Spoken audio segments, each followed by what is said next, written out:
Welcome back. Now in the last video we talked about the fact that we can have the last couple of videos we talked about the fact that we can have these interactive videos on individual web pages. And so now it's time to talk about, well, what can we do inside that interactivity? Having a table of contents is great.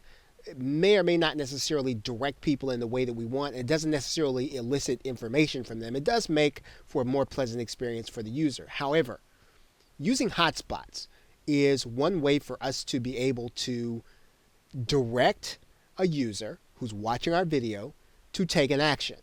And so when we actually use, and we're going to go into the annotations, and we're going to grab the interactive hotspot, and what we want to do is want to pick a period, a specific period of time where our video is.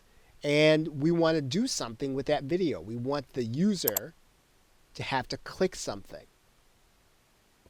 Now, the most important thing when you do this is to remember that you're going to have to give the user some instructions. So this might be a point at which you are going to give them, you're going to write something in here.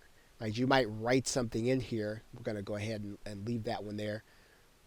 We might write something in here like,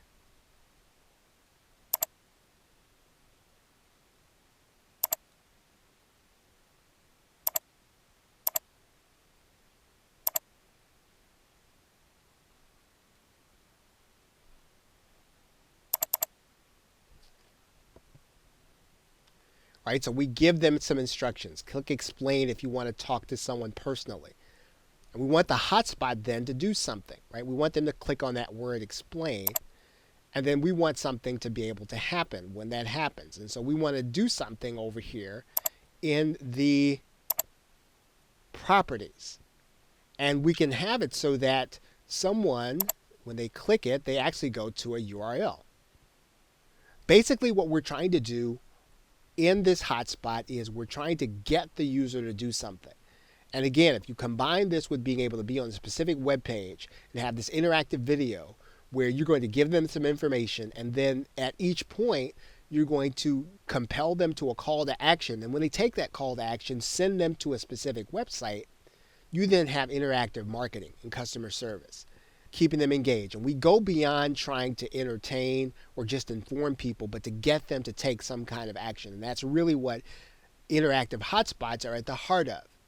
And we can do that very simply by making our button clickable and by making sure that the video does not go any further until they take some kind of action. Now we want to make sure that our words are at the same point at which the hotspot comes, so that the user then starts to understand, okay, well, maybe if I click this, then something will move on.